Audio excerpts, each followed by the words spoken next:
गहरे जंगलों के बीच घने वृक्षों से घिरा एक प्राचीन मंदिर खड़ा था। यह कोई साधारण मंदिर नहीं था, बल्कि इसकी कहानियां सुनकर ही लोगों के रोंगटे खड़े हो जाते थे। बुजुर्गों का कहना था कि यह मंदिर श्रापित है और यहाँ आज भी रावण की आत्मा भटकती है। गांव वालों की मान्यता थी कि इस मंदिर में जो भी गया वह कभी वापस नहीं लौटा। लोग कहते थे कि यहाँ सिर्फ अंधेरा नहीं बल्कि मौत का बसेरा है, लेकिन किसी के पास कोई ठोस प्रमाण नहीं था। इंसान की फितरत ही ऐसी है कि जहां डर होता है वहां जाने की जिज्ञासा भी उतनी ही बढ़ती है। इसी जिज्ञासा में एक पत्रकार सिद्धार्थ इस मंदिर की सच्चाई जानने की ठान लेता है। सिद्धार्थ वर्मा एक साहसी युवा पत्रकार था जिसे रहस्यमयी और भूतिया घटनाओं की सच्चाई जानने में दिलचस्पी थी। उसने कई डरावनी जगहों पर जाकर रिपोर्टिंग की थी, लेकिन इस मंदिर की कहानी ने उसे बेचैन कर दिया था। वह सोचता था, क्या सच में रावण की आत्मा भटकती है? क्या ये सब सिर्फ अंधविश्वास है?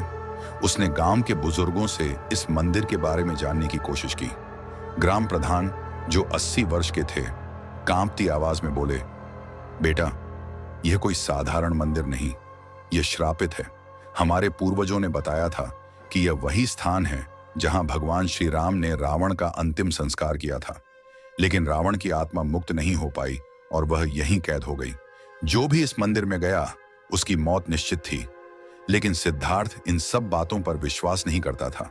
उसने तय कर लिया कि वह इस मंदिर में जाकर इसकी सच्चाई दुनिया के सामने लाएगा। उस रात सिद्धार्थ अपने कैमरे और टॉर्च के साथ जंगल की ओर निकल पड़ा। जंगल घना और डरावना था। हवा अजीब सी गूंज रही थी और हर दिशा में अजीब हलचल महसूस हो रही थी। जैसे ही वह मंदिर के करीब पहुंचा, उसे अजीब सी ठंडक महसूस हुई। मंदिर के बाहर लगे पत्थरों पर रक्त जैसे निशान बने हुए थे और सबसे डरावना था मंदिर का विशाल लकड़ी का दरवाजा, जिस पर लाल रंग से लिखा था, रावण अब भी जीवित है, जो अंदर जाएगा वापस नहीं आएगा।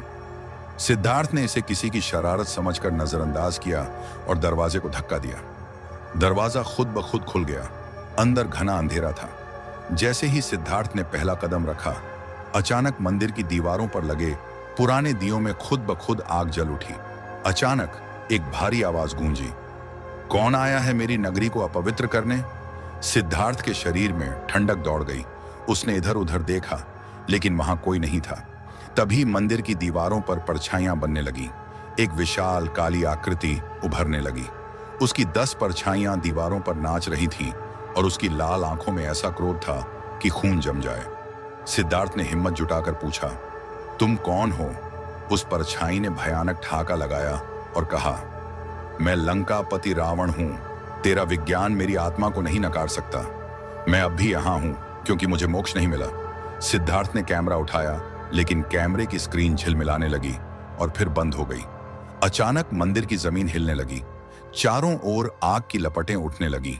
सिद्धार्थ ने बाहर भागने की कोशिश की, लेकिन मंदिर के दरवाजे खुद ब खुद बंद हो गए।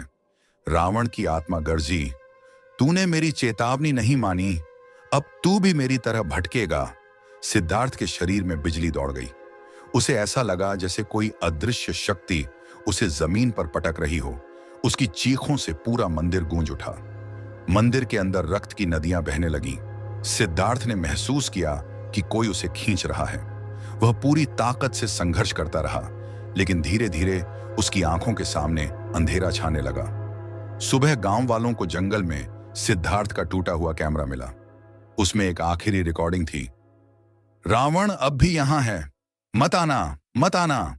इसके बाद सिर्फ एक दिल दहला देने वाली चीख सुनाई दी और वीडियो ब्लैक हो गया। गांव वालों ने फिर कभी उस मंदिर की ओर रुख नहीं किया। लेकिन यह कहानी यहीं खत्म नहीं हुई। कई सालों बाद एक और साहसी युवक उस मंदिर में गया, लेकिन उसका भी वही अंजाम हुआ। आज भी जब रात के तीसरे पहर में कोई उस मंदिर के पास से गुजरता है, तो हवा में एक आवाज गूंजती है, मैं रावण हूं, मेरी आत्मा को अब भी शांति नहीं मिली। क्या आप इस मंदिर में जाने की हिम्मत करेंगे? तो जुड़िए हमारे साथ और आज ही सब्सक्राइब करें और बेल आइकन दबाएं, ताकि आप कभी कोई खौफ ना